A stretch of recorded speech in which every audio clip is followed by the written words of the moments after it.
Assalamualaikum warahmatullahi wabarakatuh. Selamat pagi.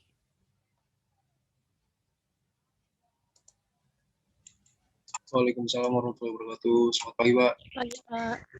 Pagi, Baik, Pak. kita akan lanjut dengan masih pembahasan yang seminggu yang lalu tentang memory management. Kemarin saya janji untuk menerangkan yang memory allocation teknik, di mana di sini ada 3 teknik atau metode standar yang first fit, best fit, dan worst fit. Nah, anggap kita punya contoh di sini memori yang sudah ada isinya ya. Di sini kita bisa lihat memori kan kemarin kita masih ingat ada yang sudah di-coupling sama sistem operasi dan ada yang bisa digunakan oleh si user. Jadi yang di-coupling oleh sistem operasi ini nggak akan diapa-apain ya. Ini udah fix, nggak boleh diganggu gugat, ibaratnya seperti itu. Nah, kemudian kita mau mengalokasikan 4 kilobyte, anggap aja seperti itu, dan 10 kilobyte di dalam rentang memori yang ada saat ini.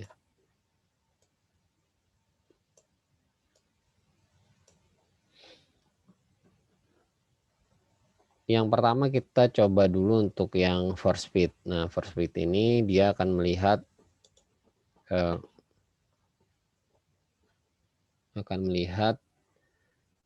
yang paling pertama cocok alokasinya untuk yang pertama kan 4 kilobyte. Ini yang akan kita alokasikan pertama. Nah, ketika dia melihat dari sini, dari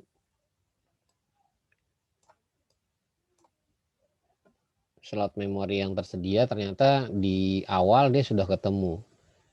Jadi di awal dia sudah ketemu, maka ini akan dialokasikan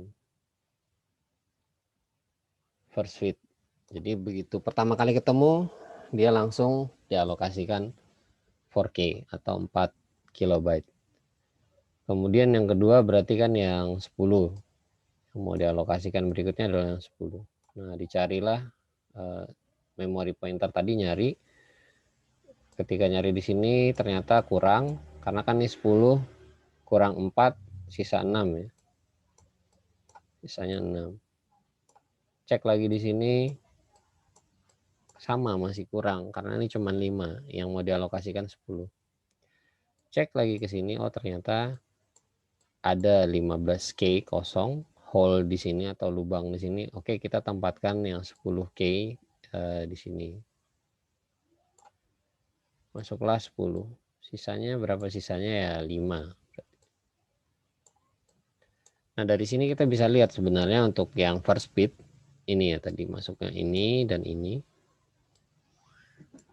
Di first fit ini kita membuat lubang baru atau mubazir gitu ya, ibaratnya.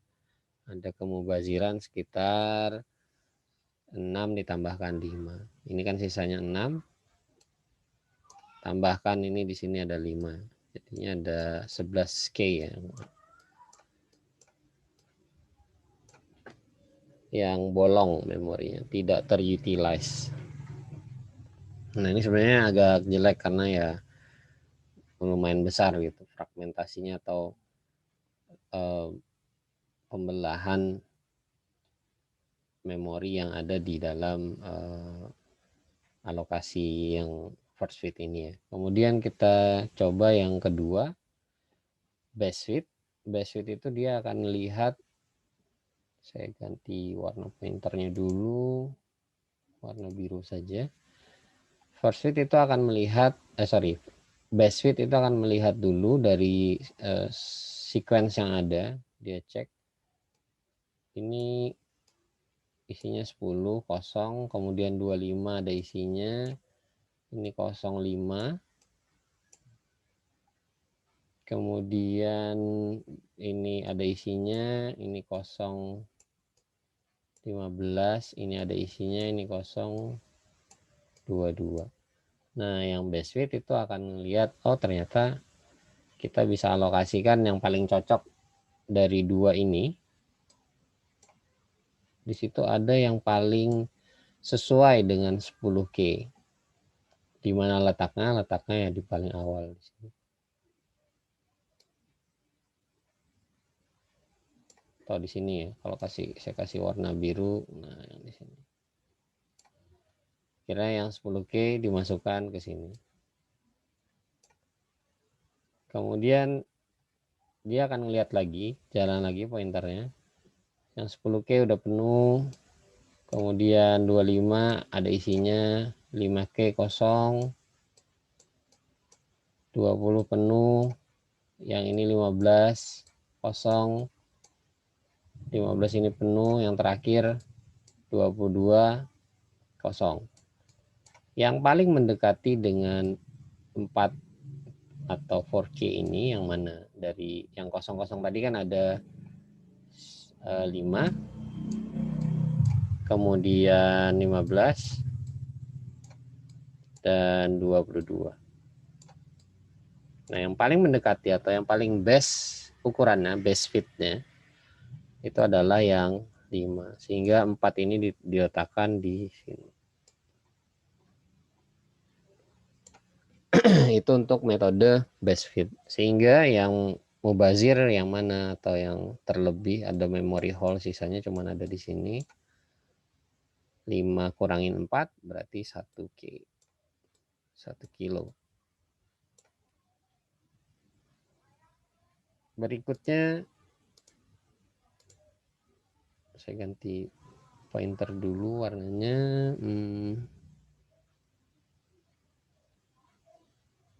Warna hijau aja. Worst fit.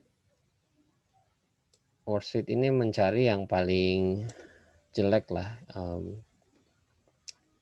penempatan awalnya. Jadi begitu pointernya lihat di sini 10,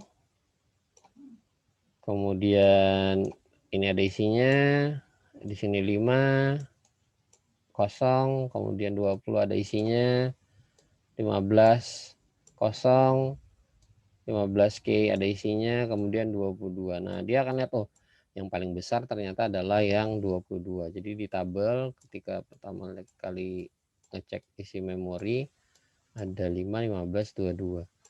Yang paling besar yang kosong yang mana? Yang 22. Nah, jadi yang 4K ini, yang 4K ini diletakkan pertama kali di sini. Jadi diletakkan di sini. Masih sisa di sini. Sisa berapa? 22 dikurang 4. 18K. Oke, ada hole di sini sekitar 18K. 18K.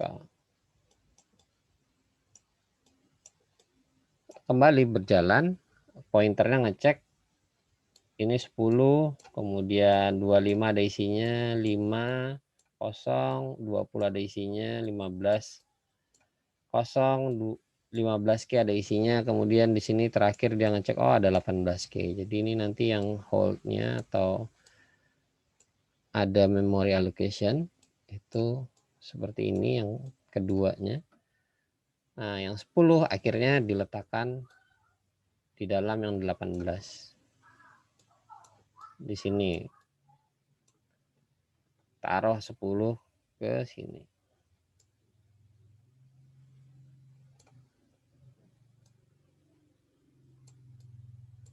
Sehingga berapa sisanya? Ya, ini sisanya ya.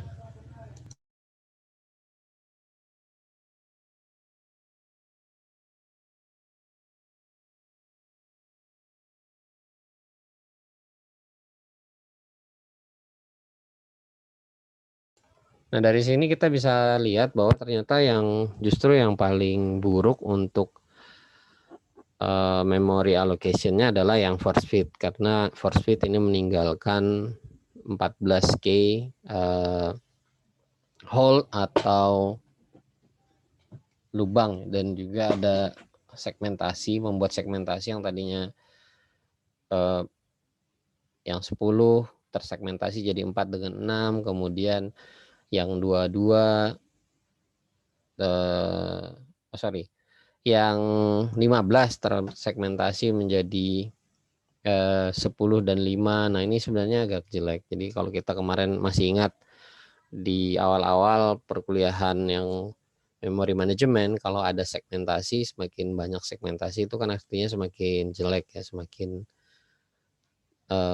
membebani dari sistem. Karena semakin banyak yang harus dikelola, berarti ya semakin berat juga si sistem operasi harus bekerja seperti itu.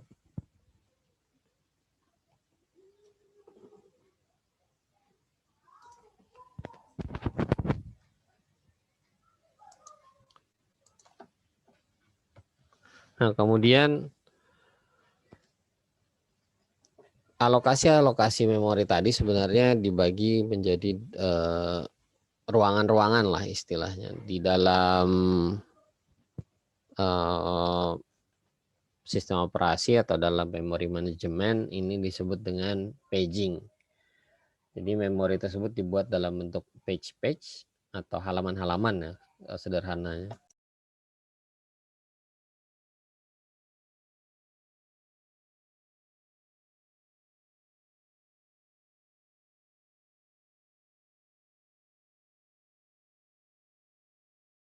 Dan setiap page ini punya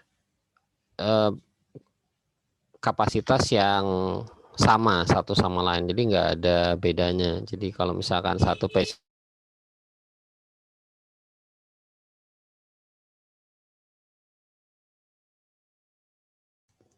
satu page-nya itu adalah 10K, maka semuanya 10 kilo. Nah, partisi ini juga sebenarnya mirip ketika Anda bongkar partisinya hard disk, itu juga modelnya kayak gitu. Jadi di dalam hard disk itu juga ada sektor-sektor atau ada page-page seperti itu. Setiap sektor atau klaster itu punya ukuran yang sama satu sama lain.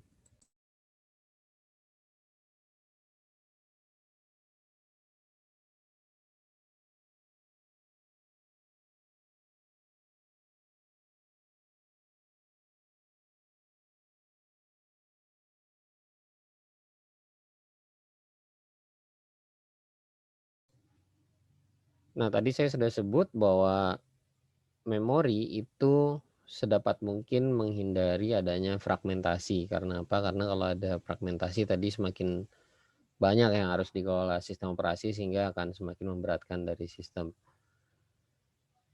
Nah, jadi salah satu cara bagaimana si sistem operasi ini membuat alokasi memori agar kurang terjadinya fragmentasi ini dengan membuat ukuran yang ibaratnya ideal lah untuk setiap proses berjalan.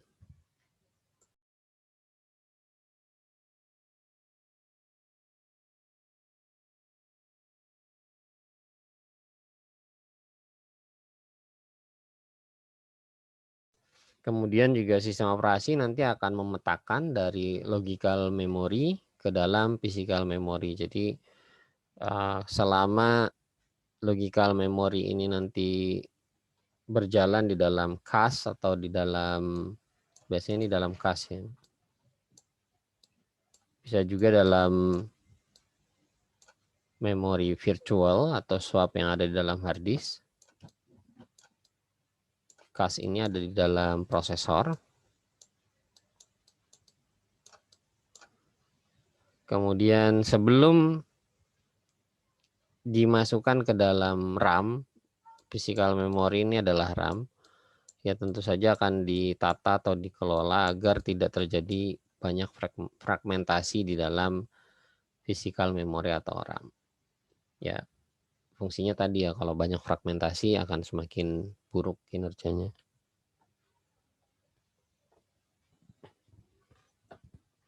Nah, ada juga yang teknik lain di mana setiap task ataupun setiap proses yang berjalan ini dibuat segmentasinya atau dibuat pembagian ya sebenarnya sudah kita lihat ya, kalau di Task Manager itu kelihatan sekali bahwa ada 2 segmentasi kalau secara garis besar. Sebentar saya bukakan dulu Task Manager, saya share ulang. Nah, sebenarnya kan ini terbagi menjadi 2 bagian besar.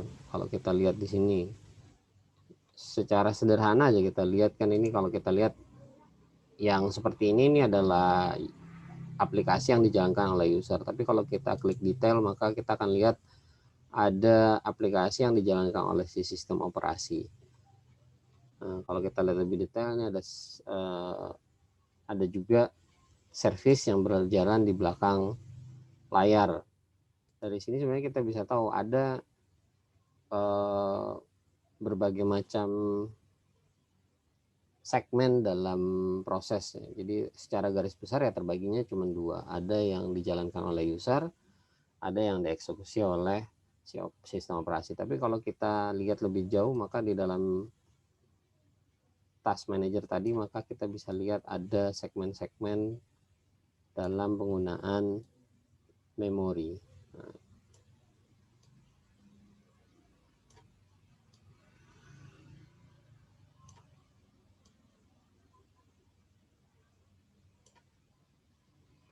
Nah, inilah yang dipetakan ke dalam physical memory. Jadi segmen-segmennya tadi yang dipetakan ke dalam physical memory atau RAM. Nah, tugas ini dilakukan oleh si sistem operasi.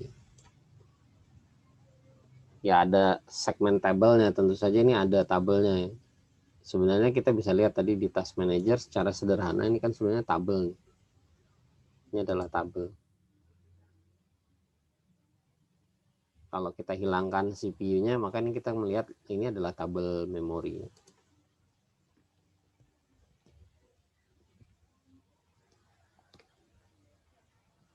Kenapa seperti itu? Karena ya pastinya programmer pada saat dia bikin aplikasi itu kan dia nggak bikin langsung keseluruhannya dalam satu codingan gitu, enggak, tapi biasanya terbagi-bagi juga, tersegmen juga dalam bentuk modul-modul. Kalau Anda praktikum pemrograman, biasanya kan di praktikum pemrograman itu Anda diberikan materi tentang bagaimana cara menulis function, bagaimana cara menulis prosedur. Nah, anggap saja modul ini bisa jadi terdiri dari sekumpulan prosedur dan function. Misalkan dalam sistem informasi akademik Anda sedang mengisi KRS, nah itu kan modul KRS saja yang akan di-load oleh si sistem atau sistem operasi, itu cuman bagian yang itu aja, bagian di mana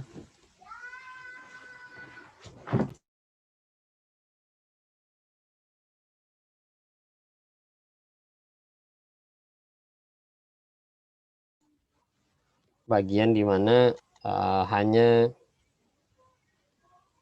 bagian modul KRS itu aja yang akan dijalankan oleh si server, ataupun pada saat Anda mengisi lewat browser, ya browser Anda cuma melakukan loading pada saat itu saja, bagian itu saja. Yang lain nggak akan di-load. Kalau di-load semua ya habis. Mirip ketika Anda mengetik dengan menggunakan Microsoft Word misalkan. Pada saat Anda mengetik Microsoft Word, Anda mengedit teks di Microsoft Word, ya itu saja yang di-load. Yang lain-lain seperti menempel gambar ataupun membuat tabel dan yang lain-lain kan tidak di-load selama Anda tidak menggunakan fungsi itu atau modul itu. Nah, jadi modelnya seperti itu. Aplikasi itu tidak semuanya berjalan, tapi hanya sebagian kecil yang kita jalankan atau user jalankan. Nah, ini yang dibuat atau dimuat ke dalam memori.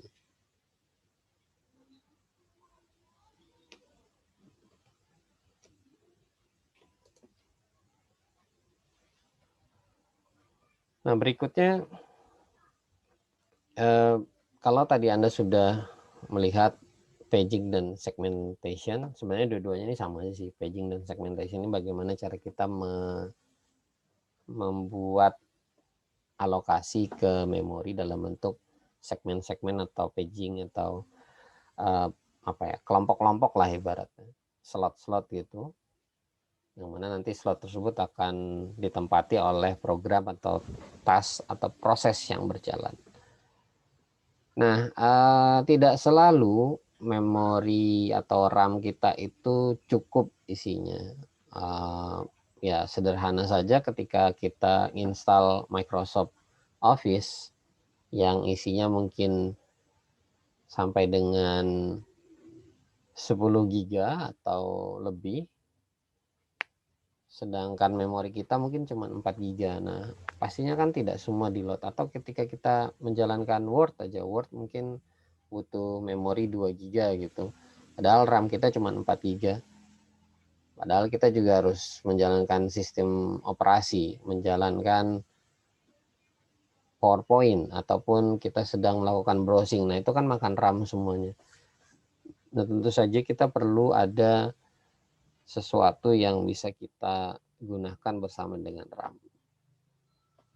Termasuk juga untuk mempercepat eksekusi dari aplikasi-aplikasi yang ada di dalam hard disk. Aplikasi itu kan kita install dan masuk ke dalam hard disk. Nah, untuk melakukan percepatan tersebut kita bisa menggunakan virtual memory. Jadi virtual memory ini biasanya berdampingan dengan RAM. Kalau kita lihat dari sisi ini, kalau kita lihat dari sisi arsitektur komputer ya, di sebelah kanan ini, dalam setiap task atau dalam setiap proses itu kan pasti perlu memori. Nah, memori yang paling cepat atau memori yang paling bisa diandalkan oleh si CPU dalam seketika, misalkan dia ingin alokasi memori yang cepat, maka dia pasti akan melihat dulu di cache. Cache ini ada di dalam prosesor. Jadi kalau Anda belajar arsitektur komputer, cache ini level 1, level 2 cache ada yang sampai 3 ya. Level 1, level 2 sampai dengan level 3 ini ada di dalam CPU atau prosesor. Jadi kalau prosesor ingin mengeksekut instruksi atau melakukan proses atau task, maka dia pertama kali pasti akan meminta alokasi memori dari cache ini dulu. Kalau dia memang nggak bisa dapat cache atau memang sudah ada hasilnya dari task yang dia kerjakan, dari operasi yang dilakukan oleh CPU, baru dia nanti store-nya itu biasanya ke sini, ke bawahnya, ke main memory. Kemudian kalau main memory ini penuh atau main memory sudah selesai dilakukan operasi di sini, ada hasilnya. Nah, hasilnya dimasukkan ke dalam virtual memory yang ada di dalam hard disk. Kemarin Anda masih ingat kan pada saat slide yang awal kita bisa lihat bahwa di sistem operasi Windows itu virtual memory dalam bentuk file, kemudian di sistem Linux biasanya swap atau virtual memory itu dalam bentuk partisi di dalam hard disk yang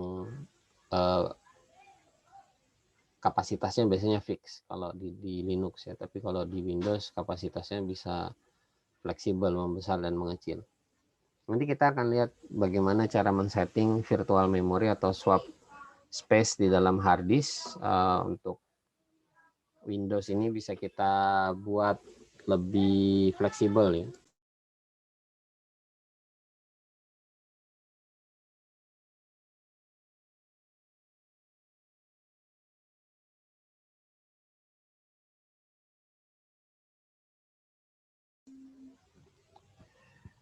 Nah, kalau masih ingat kemarin ada page in, page out atau swap in, swap out, maka di dalam virtual memory juga sama sebenarnya. Jadi dari arah RAM tadi, ini RAM ke dalam hard disk,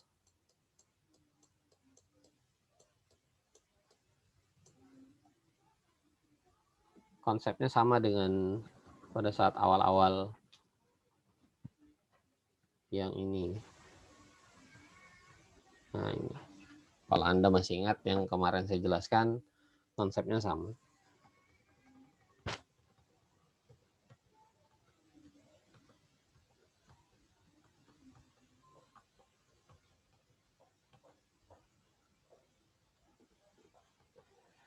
Nah, di Windows kita bisa, kok ini ngikut ya. Bentar.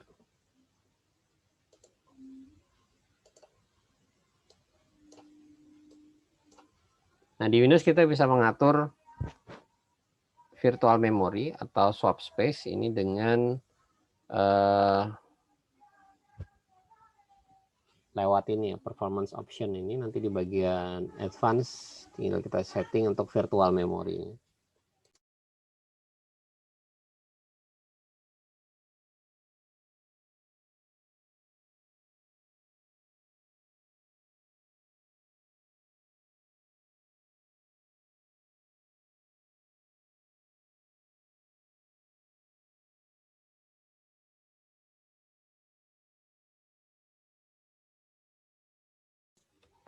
Tunggu sebentar, saya coba open untuk sistem manajernya Windows.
Di about,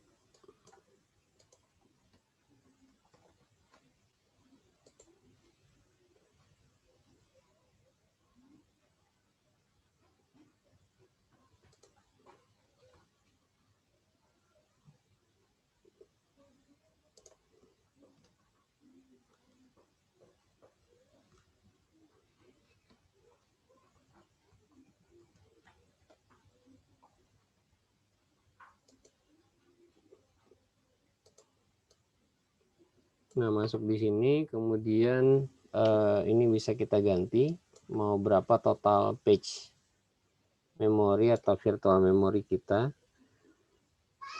Kalau misalkan Anda ingin buat fix, ini bisa kita atur di sini.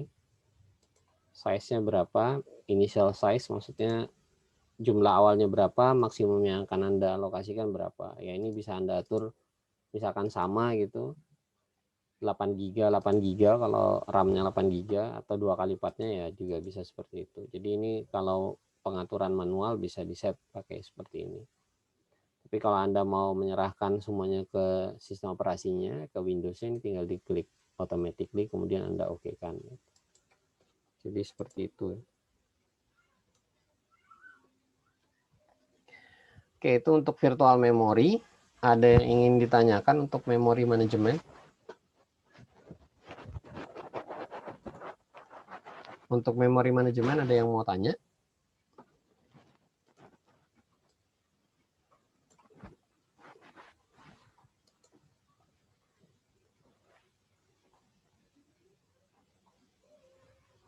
Oke, kalau tidak ada yang mau tanya, sekarang saya yang mau tanya. Kita lanjut ke bahasan yang berikutnya, tapi sebenarnya saya mau nanya tentang file. Apa bedanya file dengan folder atau directory? Umuradiah.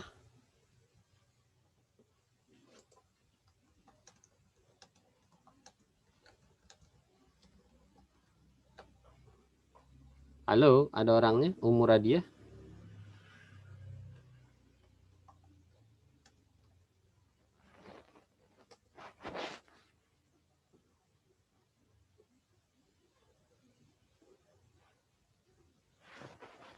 Umu Radia, ada orangnya. Halo, halo. Ya, Pak. Iya, silakan dijawab. Maaf, Pak, saya kurang tahu. Kurang tahu apa nih? Saya kurang tahu perbedaan directory dan folder, Pak. Pernah pakai Windows Explorer kan?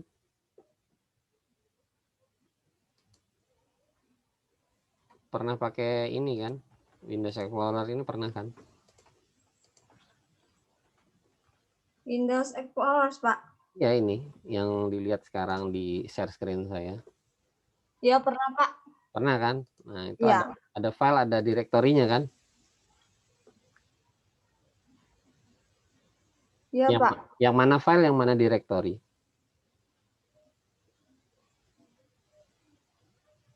Saya mau tanya aja dulu yang sederhana. Yang mana file, yang mana direktori atau folder?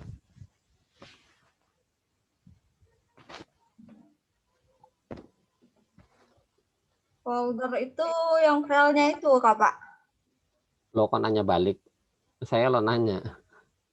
Yang mana yang folder, yang mana yang direktori?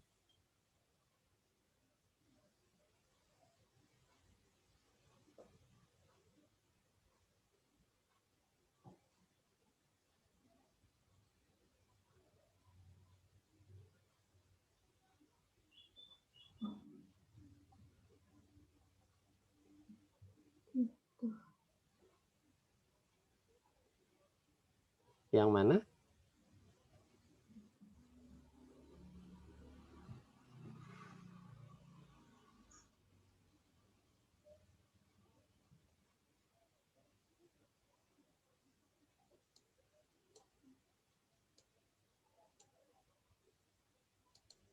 Oke, yang lain aja.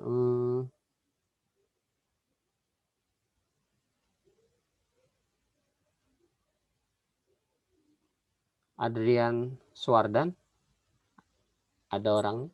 Ada, Pak. Yang mana yang folder, yang mana direktori? Kalau folder itu yang untuk nyimpan file yang ini. Yang OS, referensi, naskah. Terus? Nah, kalau file? file itu yang ini. Semuanya.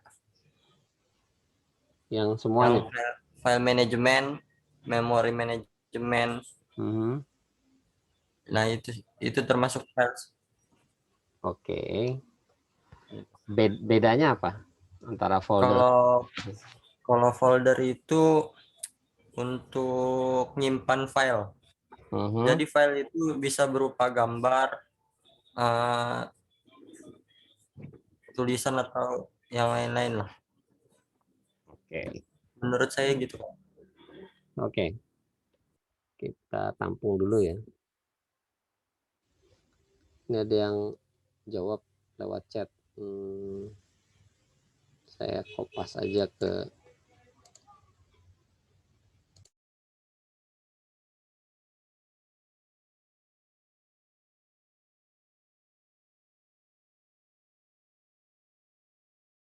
nggak perlu saya kopas ya, ini kan jawabannya kelihatan ya pastinya. Kelihatan nggak sih? Harusnya sih kelihatan. Tidak kelihatan, Pak. Sepertinya itu chat pribadi. Oh, sudah ada jawabannya. Di share screen nggak kelihatan? Sudah kelihatan, Pak, jawabannya. Terima kasih, Pak. Di share screen harusnya kelihatan karena saya nge-share screen seluruhnya. Iya, Pak, sudah kelihatan. Oke, berikutnya masih pertanyaan yang sama. Alberto Yunus. Pak. Ya, pertanyaan masih sama. Ya, kalau folder Pak itu berisi file-file.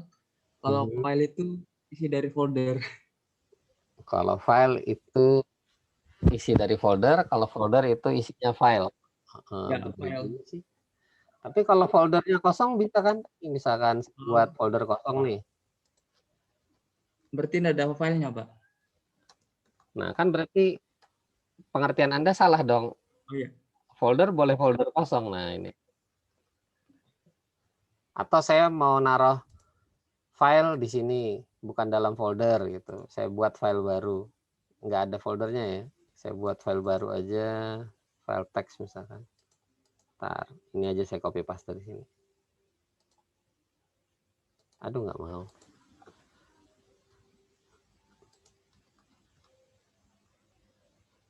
Saya copy aja di sini. Nah.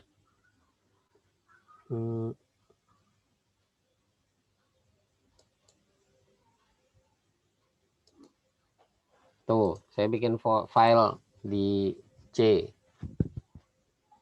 Berarti kan C ini, file teks yang di bawah ini, log rapat lab, ini kan tidak di dalam folder.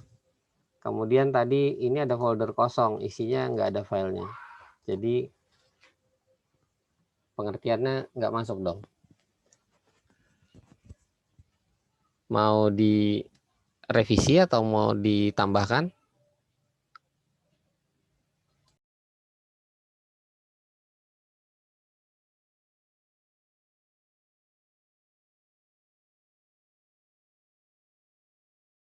Yang tadi jawab mau direvisi atau mau ditambahkan?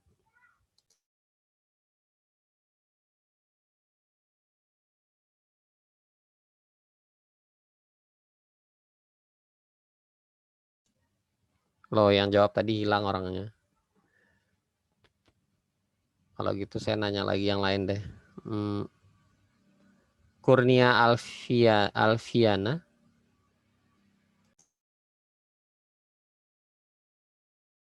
Kurnia Alfiana, orangnya ada, pertanyaannya masih sama.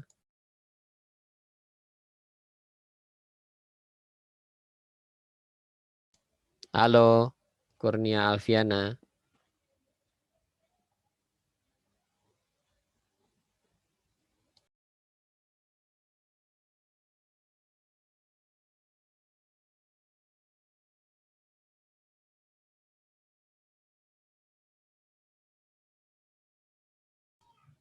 Rido Fahriza, orangnya ada?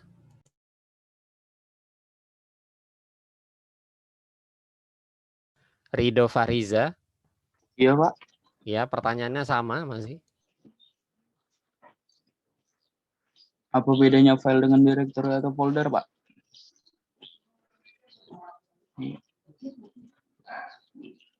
Kalau file itu yang ada dalam folder yang bisa file gambar, file dokumen, atau apapun. Kalau folder itu yang bisa dibuat baru, yang dimasuki oleh file.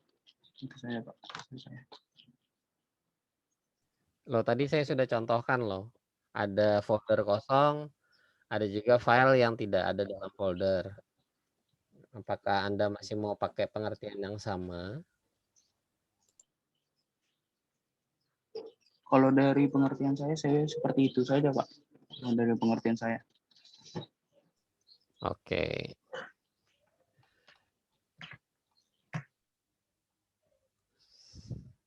Satu lagi deh. Guspa Pratama, orangnya ada. Guspa Pratama.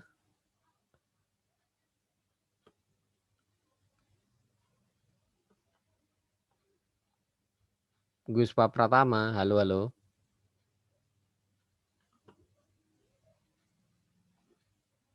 Ini pada kemana ya orang-orangnya? Dipanggil banyak yang nggak ada. Fitriana. Fitriana. Iya, Pak. Pertanyaannya masih sama. Silahkan dijawab.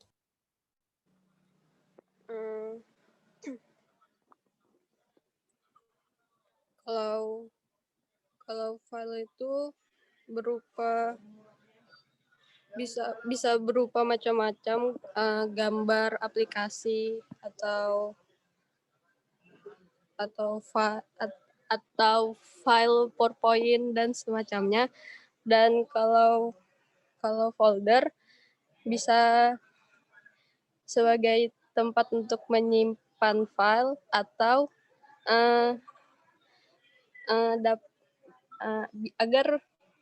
agar kita bisa dapat mengetahui lokasi lokasi suatu file dengan cepat. Sudah itu aja? Ya. Oke, terima kasih.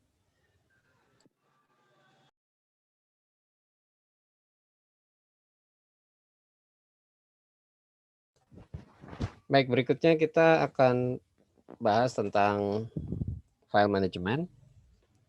File management juga ini bagian dalam sistem operasi ya. Tadi Anda sudah lihat saya bukakan Windows Explorer. Nah, ini semua yang terkait dengan pengelolaan file itu kita bisa lakukan di dalam Windows Explorer, termasuk operasi file ya. Operasi file itu seperti rename, copy, move atau dipindahkan, delete, kemudian bikin folder, bikin file baru. Nah, itu termasuk dalam operasi file, termasuk kalau misalkan kita mau share dan segala macam, itu juga bagian dalam operasi file. Dan ini semua tercakup dalam file management di sistem operasi. Nah, seperti yang Anda ketahui bahwa semua file ini tersimpan di dalam hard disk kita. Jadi sederhananya seperti itulah. Kecuali, ada kecualinya ya, kecuali file yang temporary, yang belum secara permanen tersimpan dalam hard disk kita. Bisa jadi itu file masih berupa file yang ada di dalam cache atau berada di dalam virtual memory, tapi sudah dipetakan ke dalam hard disk kita. Sebagai contoh, ini ya, ini file yang temporary ini. Ini bisa hilang nantinya ketika Anda sudah nge-save kerjaan, nanti hilang dan ini akan di-delete. Nanti kalau Anda save itu akan berubah langsung jadi ini.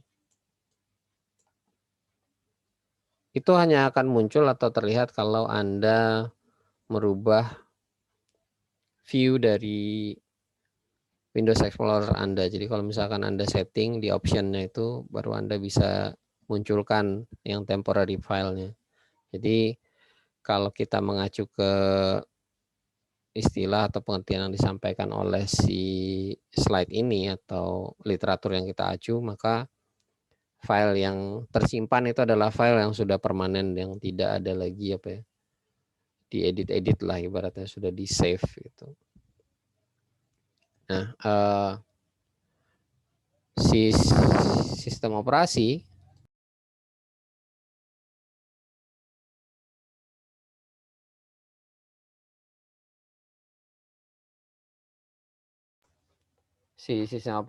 ini bertugas untuk mengatur mekanisme tadi itu ya, bagaimana sebuah file diciptakan, ada temporary-nya, kemudian ketika dia di save maka dia menjadi file yang permanen dalam hard disk.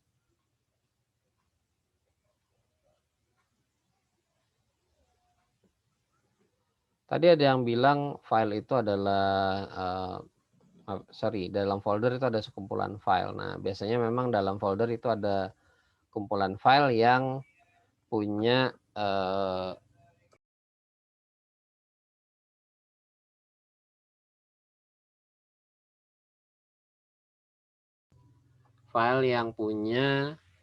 kemiripan atau file yang kita sengaja kelompokkan ke dalam suatu wadah, di mana nanti mungkin saja pada saat kita akses, kita juga memerlukan akses ke file yang lain.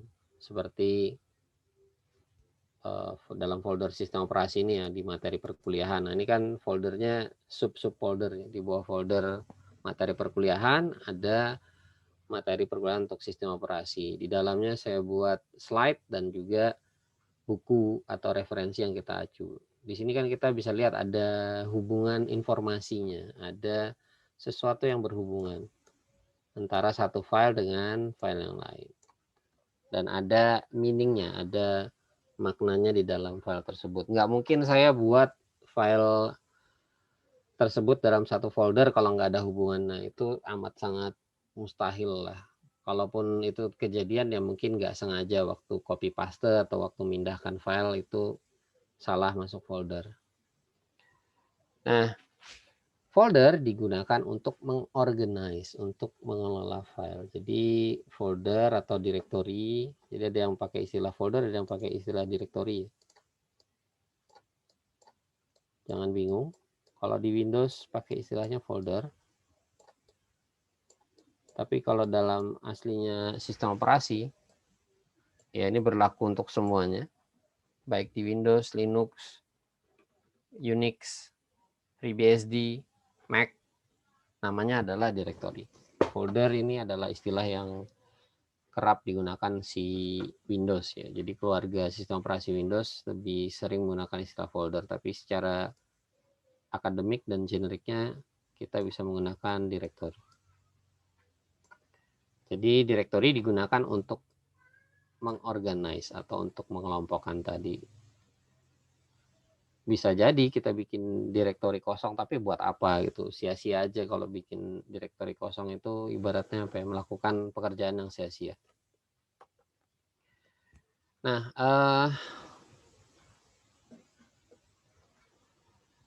biasanya file ini tadi sudah saya sebutkan di depan, pada saat kita membuat suatu file, kemudian menulis file tersebut, menyimpan dan mengambil kembali informasi dari file tersebut yang tersimpan di dalam storage atau di dalam hard disk, itu semua dikelola atau di manage oleh sistem operasi.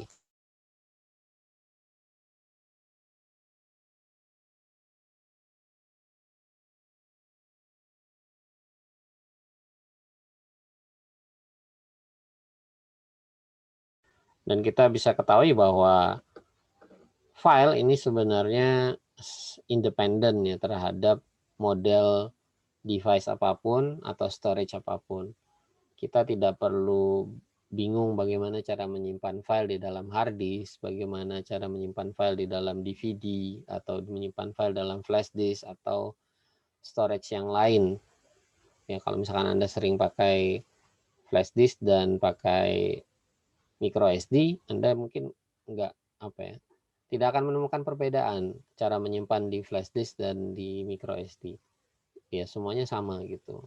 Lewat Windows Explorer Anda copy paste atau Anda pindahkan di move gitu, maka itu akan pindah ke dalam media penyimpanan Anda. Nah, itu semua dilakukan oleh si sistem operasi. Informasi yang tersimpan di dalam file itu bisa dalam bentuk bit, bytes, lines, record, dan yang lain-lain. Jadi file ini isinya ya mungkin satuannya sekarang nggak bit lagi, ya pastinya sudah byte lah ya.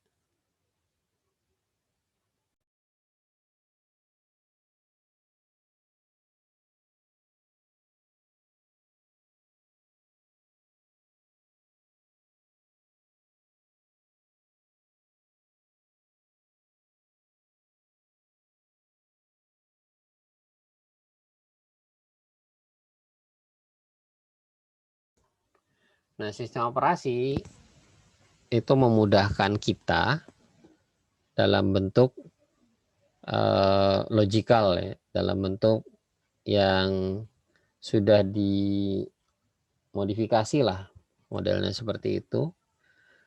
Ya, contohnya Anda tidak akan melihat file-file temporary seperti yang file ini.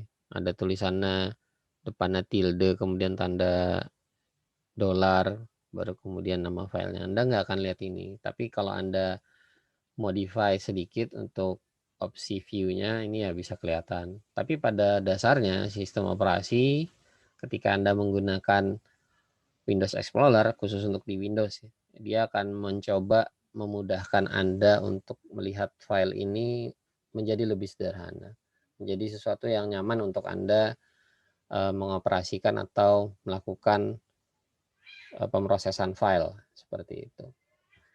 Nah, ini juga sebenarnya file-file ini dipetakan ke dalam storage Anda. Jadi file-file ini di-mapkan atau dipetakan ke dalam storage Anda agar nantinya ketika proses retrieval atau proses pengambilan file tersebut lebih mudah Dan itu semua terjadi di belakang layar yang tidak dilihat oleh Anda. Bahkan tadi yang sesederhana ini aja mungkin seperti file temporary ini kan ini tidak dilihat aslinya oleh Anda kecuali Anda sengaja munculkan dengan memodifikasi option viewingnya. Tapi semua biasanya dilakukan di background proses atau proses yang berada di belakang layar oleh si sistem operasi. Nah, kemudian mungkin Anda juga ingin men-sharing file ataupun isi satu folder atau beberapa folder ke sistem yang lain lewat jaringan misalkan. Nah, kita bisa mengatur proses sharing ini juga lewat sistem operasi. Ya, kalau dalam Windows kita bisa mengaturnya di dalam Windows Explorer. Tinggal kita atur sharingnya seperti gambar yang ada di sebelah kanan itu. Kita mau sharing atau tidak. Kemudian kita mau tambahkan atribut apa saja ataupun setting atau parameter apa saja dengan advanced sharing. Nah, di sini kita bisa menggunakan metode sharing ini untuk berkolaborasi atau kita pakai untuk membagikan atau bagi pakai dokumen lewat jaringan tentu saja.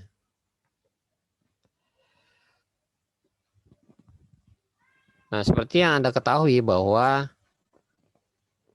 file di dalam sistem operasi ini dibuat hierarki, struktur hierarki. Sekali lagi saya perlihatkan, ini kan hierarki sebenarnya. Kalau kita buka, nah ini kan hard disk saya ada 2, kemudian isi hard disk yang kedua aja ya. Disk yang kedua kita lihat, kita bisa masuk ke My Document. Di My Document ada perkuliahan, kemudian masuk ke materi perkuliahan, kemudian ke sistem operasi. Nah itu. Jadi modelnya adalah hierarki. Kalau kita lihat hierarkinya, kita gambar sederhana, misalkan ini C. Kemudian di sini ada My Document tadi.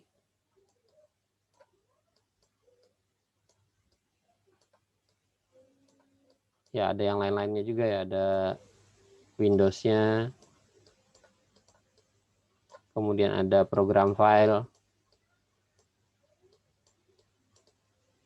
Dan yang lain-lain. Nah, di My Document ini ada lagi dalamnya, misalkan tadi apa ya, ada picture misalkan. Kemudian ada lagi di dalamnya video. Kemudian ada materi perkuliahan, kuliah.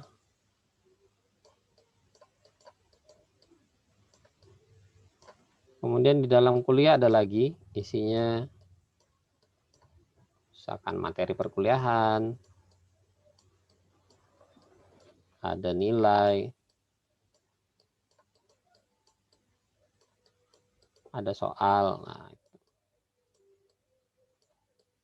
di materi perkuliahan ada lagi isinya di dalamnya. Ada sistem operasi, ada sistem informasi geografis, ada jaringan dan keamanan komputer, dan seterusnya.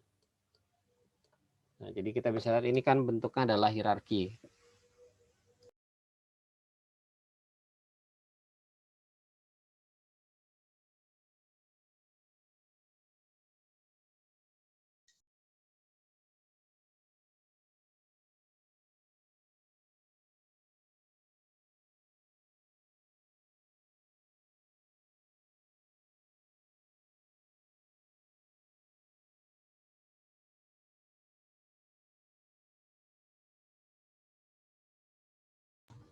Saya nggak suka direct message, jadi kalau ada yang mau nanya aja langsung, biar aja yang lainnya juga tahu.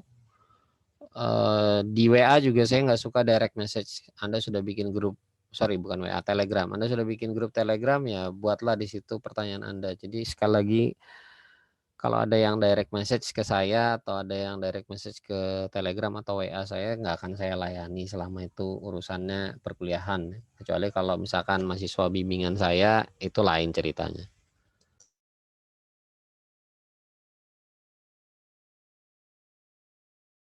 Ada yang tanya seperti itu?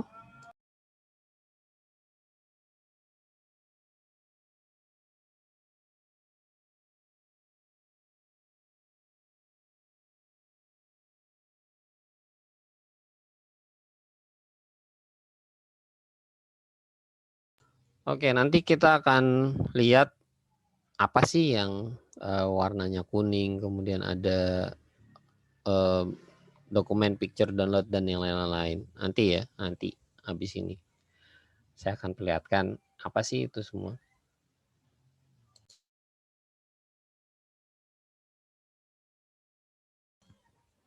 Oke, kita lanjut dulu. Tadi sudah saya sampaikan bahwa dalam sistem operasi file ini disusun dengan struktur tertentu. Lain sistem operasinya mungkin lain juga strukturnya. Di Android mungkin agak beda karena basisnya adalah Linux. Nanti Anda lihat mungkin Android akan sama dengan Ubuntu, akan sama dengan Red Hat dan varian Linux yang lain.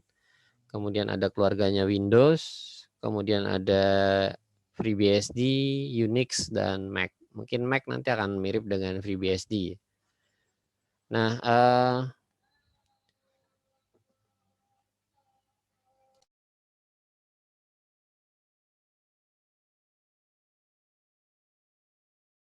sistem operasi biasanya melakukan 3 hal dalam terkait dengan file. Yang pertama dia melakukan pengelolaan file atau file management. Bagaimana file disimpan, di referen, di share, termasuk diamankan. Jadi kita lihat bahwa di sistem operasi kita bisa tadi sudah melakukan sharing, kemudian bagaimana cara mengamankannya, kita bisa memasang misalkan file ini di hidden atau disembunyikan, atau di set read only. Nah ini salah satu cara mengamankan, atau kita mau kasih password atau dimasukkan ke BitLocker, itu juga termasuk salah satu metode untuk mengamankan sebuah file. Anda kompres, Anda zip, kemudian Anda kasih password, itu juga sebenarnya sudah mengamankan. Tapi jangan sampai extensionnya juga zip. Biasanya nanti kalau Anda kena ransomware, kalau dia lihat file Anda extensionnya itu adalah zip, pasti nanti akan di sandra oleh si ransomware. Nanti kita akan lihat apa sih sebenarnya extension itu. Tadi saya sudah sebut ya beberapa kali ada extension. Contohnya zip. Nah kemudian yang dilakukan oleh si sistem operasi juga melakukan alokasi file. Bagaimana file ini diletakkan di dalam hard disk, di dalam ruang yang ada di dalam hard disk ataupun media penyimpanan yang lain, flash disk, micro SD, kemudian DVD atau CD, yaitu termasuk bagian dalam media penyimpanan. Kemudian juga bagaimana metode akses dari file-file tersebut. Jadi ini semua 3 hal ini dilakukan oleh si sistem operasi.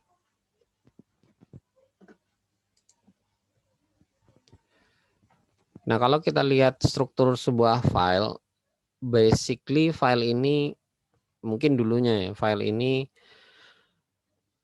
dianggap sebuah data, di dalamnya ada record, kemudian ada field-nya. Kalau Anda belajar database, pasti Anda sudah pernah tahu ya apa itu record, apa itu field, ada atribut data dan yang lain-lain. Nah, ini contoh saja file dianggap sebagai sebuah data yang kita bisa tahu, oh ternyata itu data mahasiswa misalkan. Jadi kalau kita lihat contoh gambar di sebelah kanan itu, maka kita bisa lihat bahwa itu adalah file yang berupa data yang bisa kita baca atau bisa kita terjemahkan, maksudnya manusia. Tapi ada juga file yang isinya itu nggak bisa sama sekali dibaca oleh manusia. Ada file yang isinya itu hanya bisa dimengerti oleh si komputer. Ya, itu bisa jadi data atau informasi yang nantinya bisa ketahui oleh manusia, tapi bisa juga enggak gitu. Itu memang file yang hanya dimengerti oleh mesin lah. Nah ini kan saya ambil contoh ya. Ada file manajemen.pptx yang sebelah atas ini. Misalkan nih kita buka paksa aja pakai notepad. Saya membuka pakai notepad. Aduh dipakai ternyata nggak bisa dia. Bentar, bisa nggak ya?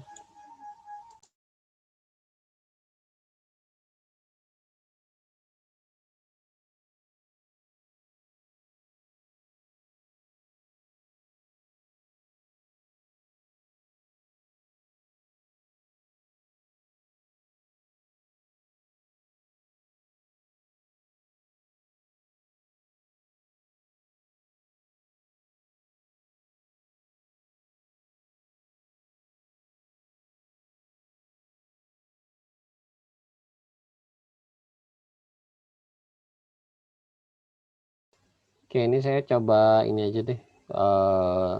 Salah satu file yang ada di sini. Ini kita coba buka pakai notepad. Kalau tadi masih bisa kebaca ya.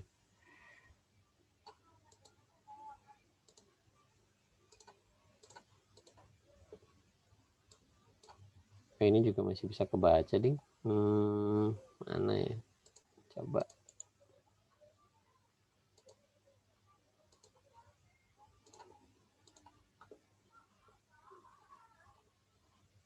Nah, ini mungkin bagian awalnya kita masih bisa baca ya. Tapi yang bawah-bawahnya ini adalah file kunci, sebenarnya file private key. Nanti kalau Anda belajar keamanan komputer atau terkait dengan hal itu, ada yang namanya private key. Nah, ini yang di bawah ini adalah kunci atau password.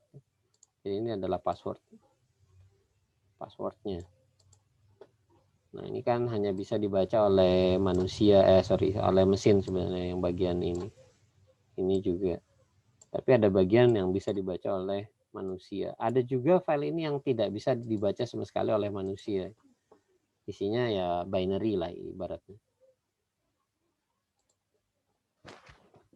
Nah, jadi tidak selalu file itu bisa kita baca secara langsung. Mungkin kita perlu aplikasi untuk membukanya, atau mungkin itu memang tidak ditujukan oleh manusia, hanya komputer dengan komputer saja yang mengerti, atau hanya sistem operasinya aja yang mengerti apa sih yang ada di dalam file tersebut. Tapi biasanya kalau itu hanya dipakai oleh si komputer itu saja, itu memang kita tidak perlu tahu, kecuali kalau Anda adalah programmer si sistem operasi ya, mungkin Anda harus tahu, oh ini file buat keperluan atau buat function tertentu. Nah, ada file yang hanya mensupport struktur file yang tunggal, tapi pada saat ini kayaknya semua sistem operasi itu mensupport multiple file structure. Jadi semakin ke sini, semakin canggih komputer, semakin banyak device komputer yang digunakan, maka struktur filenya akan semakin kompleks ya. Kita lihat bahwa struktur filenya itu semakin ini, kalau kita lihat tadi semakin panjang kan bisa semakin jauh. Semakin ke sana semakin banyak turunan-turunannya atau sub folder atau direktorinya. Nah, tadi ada yang nanya terkait dengan ini. Bagus pertanyaannya. Setiap file itu harus diberi nama. Tidak ada file yang nggak ada namanya di dalam sistem operasi Anda. Jadi tidak boleh membuat file yang nggak ada namanya. Pertama itu. Yang kedua, syaratnya tidak ada file yang namanya sama di dalam sebuah folder. Jadi kalau kita mau bikin nama yang sama, saya kembalikan lagi ke sini. Saya mau bikin lagi satu file, namanya apa ya? Proses dan thread lah. Saya copy dulu di sini. Nah, ini mau kita bikin sama misalkan. Saya sukanya sama Pak namanya. Ini pasti bermasalah tuh. Jadi file name itu di dalam sebuah di dalam sebuah folder harus unik. Kecuali kalau Anda pindahkan, nah ini Anda pindahkan, misalkan kita pindahkan ke sini, paste, kemudian kita rubah, nggak ada kopinya di situ, nah ini bisa. Jadi kalau kita punya 2 buah file yang sama, tapi beda folder, ini kan sama nih. Kiri dengan kanan ini kan sama. Itu boleh sama dengan syarat beda folder. Tapi kalau ini dalam satu folder kita buat di sini, nah dia pasti nggak mau.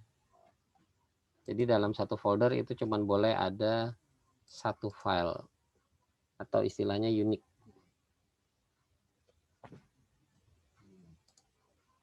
Oke. Kemudian ada beberapa sistem operasi yang membedakan huruf besar dan huruf kecil. Ada juga yang huruf kecil huruf besar yang dianggapnya sama. Kemudian panjang nama file maksimumnya 255 karakter. Beberapa itu mengizinkan spesial karakter. Spesial karakter itu contohnya tadi ada tilde, ada dolar gini, ada tanda gini. Nah, ini diizinkan. Ada juga yang enggak. Jadi tergantung sistem operasinya. Dalam keumuman sistem operasi, biasanya nama file ini terbagi menjadi 2. Ada file name yang di depan ini, yang warnanya kuning, saya kasih dari sini sampai dengan sini. Nah, ini namanya file name atau nama file. Kemudian yang belakangnya ini adalah extensionnya. Yang warna hijau itu adalah extension. Nah, extension ini menggambarkan atau mendefinisikan tipe filenya. Jadi tipe filenya apa tadi saya sudah sebut sebagian di depan, zip misalkan itu tipe file untuk kompresi.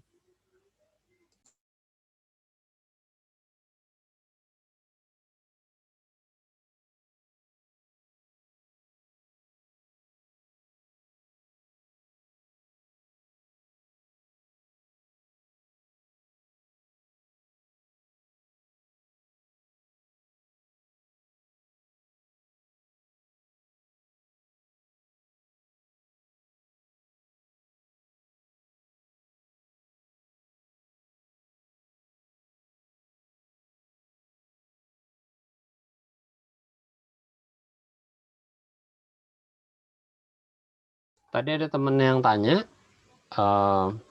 biasanya kan ada ikonnya tuh di depannya. Nah, itu icon file. Icon file itu penanda visual saja sebenarnya. Jadi kalau misalkan PowerPoint dikasih penanda visual seperti itu. Kalau folder dikasih penanda warnanya kuning-kuning. Dia tadi temennya nanya, Pak itu ada folder warnanya kuning-kuning ya, itu cuma penanda saja. Tapi kalau misalkan isinya PowerPoint, maka dia dikasih icon seperti yang dalam slide. Kemudian Word, nanti dia dikasih icon, ada icon Word-nya, ada huruf W warnanya biru. Nah, itu icon filenya. Ini penanda visual. Jadi, ada beberapa orang mungkin lebih nyaman dengan penanda visual, ada juga yang mungkin tidak perlu penanda visual. Saya ambil contoh, kalau Anda buka command prompt,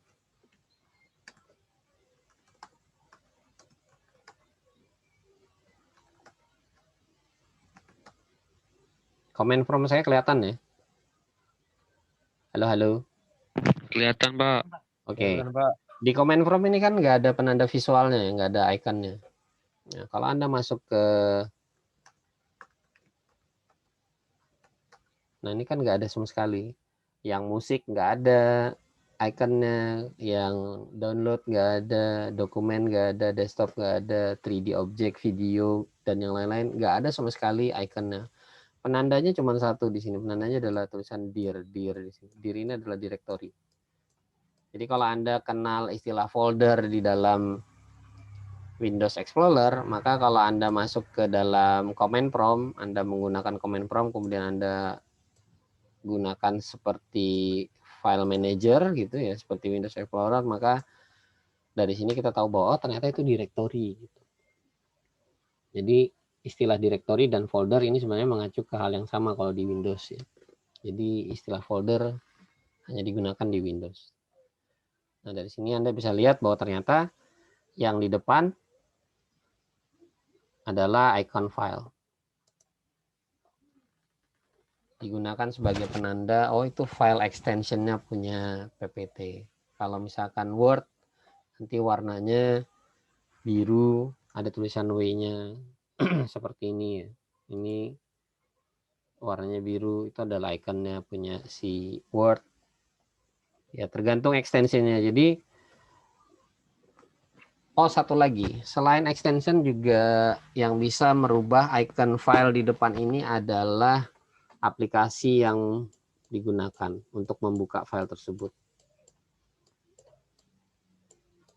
Kalau Anda punya aplikasi OpenOffice misalkan, Anda pakai OpenOffice buat ngedit PowerPoint ini, maka nanti ini akan berubah ikonnya menjadi ikonnya OpenOffice. Kebetulan saja ini saya menggunakan Microsoft Office. Ya jadinya seperti ikonnya Microsoft Office. Tapi kalau Anda pakai OpenOffice, maka ini nanti akan berubah jadi aplikasi, ikonnya menjadi icon dari OpenOffice. Ya. Jadi icon file ini yang sering terjadi biasanya kalau di Windows mengikuti aplikasinya. Standar sistem operasinya sih ada kalau standar sistem operasinya kalau dia dalam bentuk text file gitu ya biasanya munculnya teks murni gini. Nah, ini modelnya.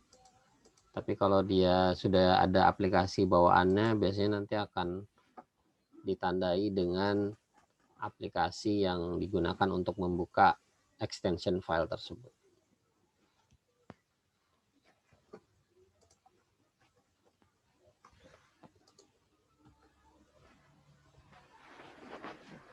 Nah, extension file itu banyak, nggak cuman punyanya Office saja atau punyanya keluarga Microsoft saja, tapi juga ada yang lain-lain kayak gambar, ada JPEG, ada PNG, ada GIF, ada BMP, kemudian untuk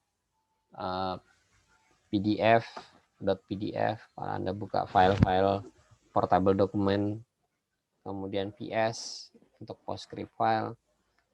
Tadi juga saya sudah lihat kan yang .txt, isinya teks murni atau plain text. Kemudian untuk file-file yang terkompresi ada .zip, tar, rar, 7zip, 7jp itu tulisannya, dan yang lain-lain ini termasuk dalam file kompres. Kemudian ada juga file-file multimedia, contohnya MPG, kemudian FLP mungkin, MP4,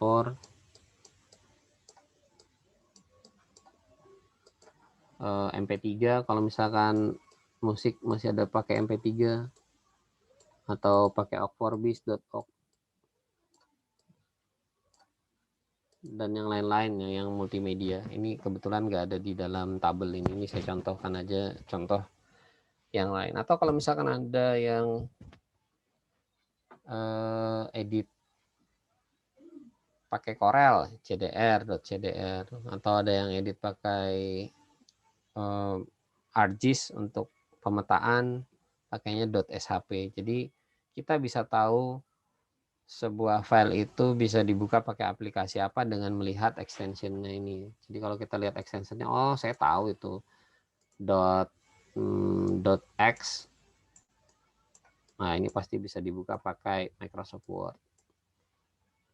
Kalau .pptx ya atau ppt saja ini pasti bisa dibuka pakai PowerPoint. .html bisa saya buka pakai browser atau saya buka pakai HTML editor.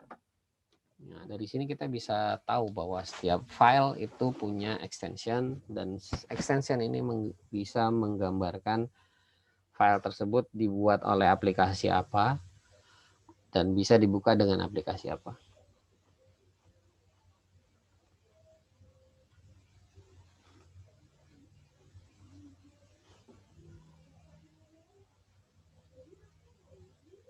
Nah, dari sini kita bisa lihat bahwa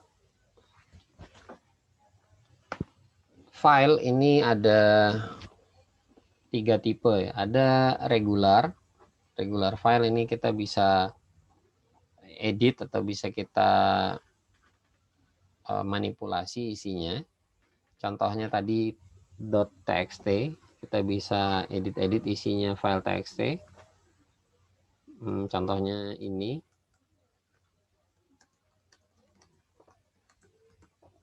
Bisa kita simpan, kemudian bisa kita manipulasi isinya atau kita rubah-rubah isinya.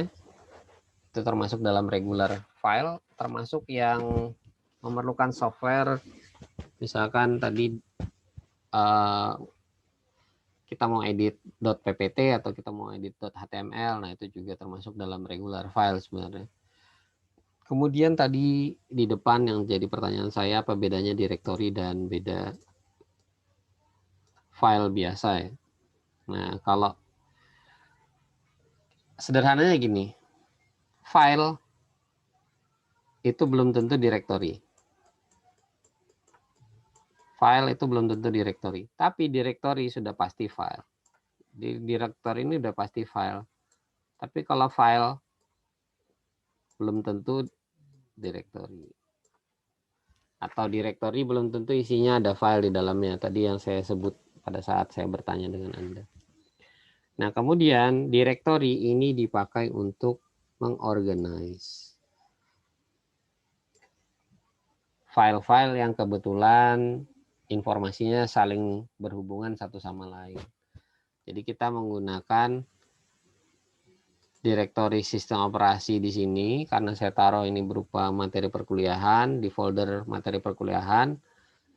Nah, ini kan isinya materi perkuliahan semua sebenarnya. Di dalam folder sistem operasi saya taruh di situ slide perkuliahan dan juga literatur perkuliahan. Jadi relasinya di situ ya, ada hubungannya antara satu file dengan file yang lain. Nah, kemudian kita juga bisa mengatur direktori ini mau kita share atau enggak, atau kita atur perizinan aksesnya seperti apa. Nanti kita akan lihat di slide yang berikutnya. Kemudian ada special file. Nah, ini ada special file. Special file. Contohnya ini tadi ya, ini special file. Yang dua ini special file. Yang ada tanda-tanda atau warnanya itu agak buram ya sebenarnya. Warnanya agak tersamar. Ini sebenarnya hidden file. Jadi kalau kita balikan ke aslinya, saya balikan ke aslinya ini karena harus ngajar sistem operasi, ini saya munculkan.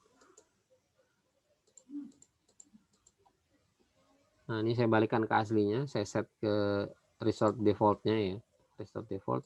Oke, ini kan hilang, di sini hilang. Tapi kalau misalkan kita kembalikan lagi, saya ingin lihat gimana sih sistem operasi ini bekerja. Nah, berarti ini kita munculkan semuanya. Kita oke kan? Nah, ini muncul. Ini termasuk dalam spesial ya, termasuk yang ada di dalam drive C ini juga spesial. Page file, swipe file, hyperfill.sys ini juga termasuk dalam spesial.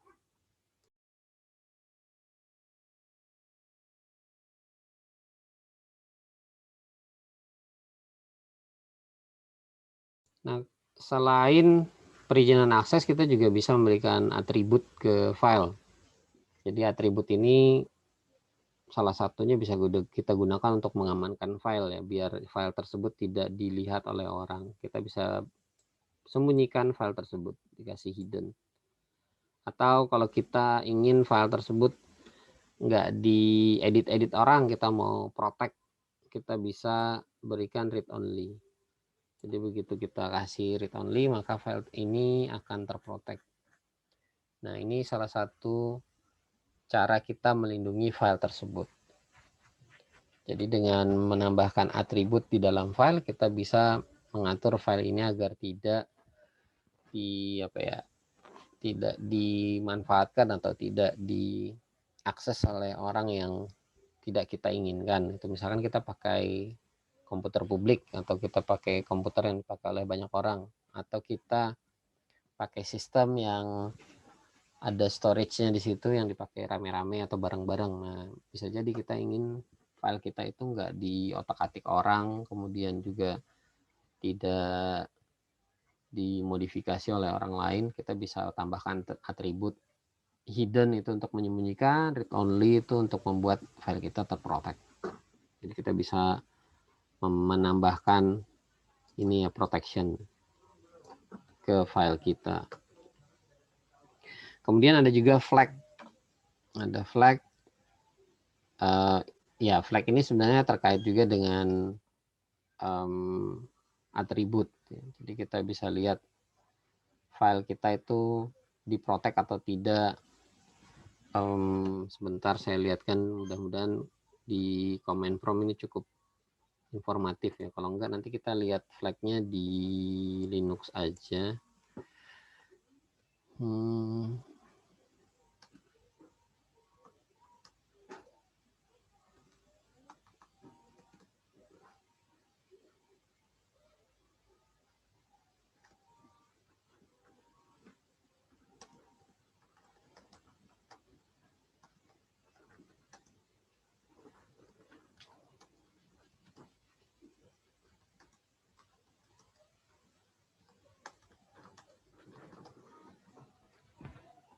Nah, saya mau lihat nah,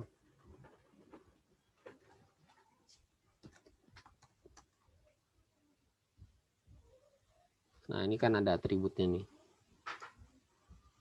Ini ada flagnya. Jadi ini flag ya. Ini flagnya. Coba mau nggak ya? dir/a.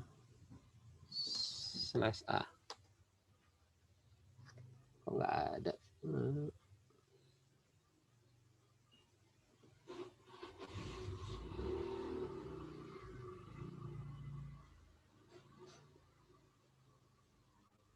Nggak muncul di sininya ya. Bentar. Harusnya muncul ini.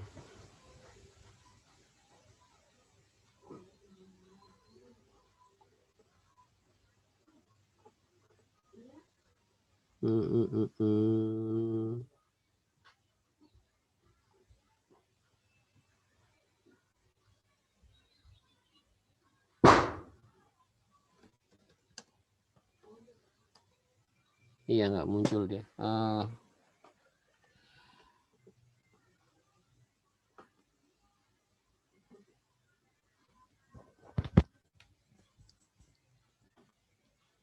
Harusnya ada keterangan detailnya ya. Ini mungkin harus saya cek ulang. Nah, intinya seperti itu. Kalau misalkan kita cek pakai command prompt, itu kita bisa ngelihat ada flag apa aja. Tapi kalau kita mau cek pakai Microsoft Explorer, Windows Explorer, ini kita bisa lihat di sini sebenarnya. Jadi atribut ini kalau misalkan ada di set sebelumnya, biasanya di sini nanti akan muncul check mark-nya. Kemudian kita juga bisa ngelihat kapan dia dibuat, kapan dia diakses terakhir atau dimodified. Nah, kita bisa lihat di sini. Ini contohnya. Tapi kalau mau lebih detail, sebentar saya bukakan aja. Ini bisa kita lihat lebih detail. Nah, ini Anda bisa lihat create-nya kapan, terakhir kali dimodifikasi kapan, kemudian diaksesnya terakhir kali kapan. Jadi kita bisa lihat di bagian general ini. Kemudian kita juga bisa melihat atau melakukan setting advance attribute.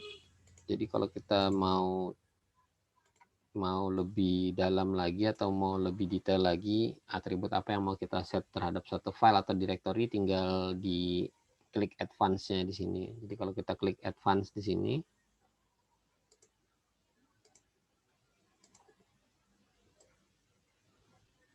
ini untuk directory atau folder, sama sebenarnya untuk file juga. Nanti ini akan muncul ya.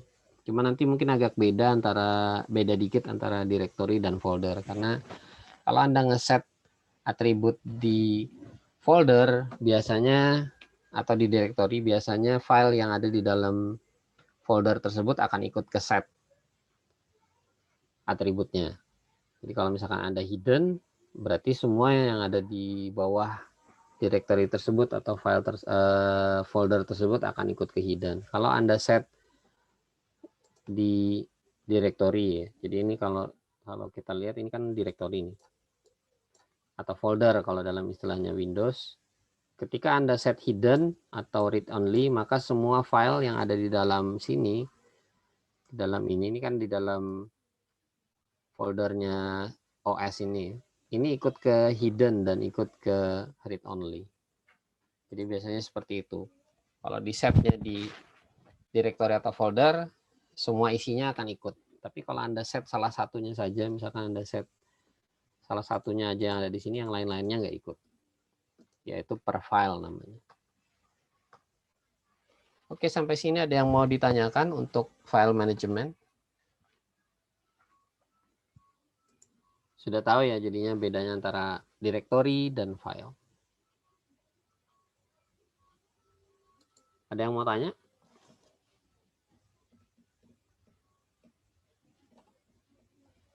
Halo, halo.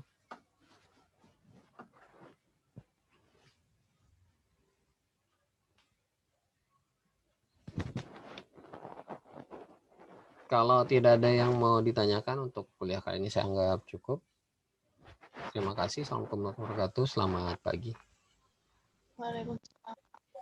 Waalaikumsalam warahmatullahi wabarakatuh. Waalaikumsalam Pagi, Pak. warahmatullahi Terima kasih wabarakatuh. banyak, Pak. Selamat pagi, Pak.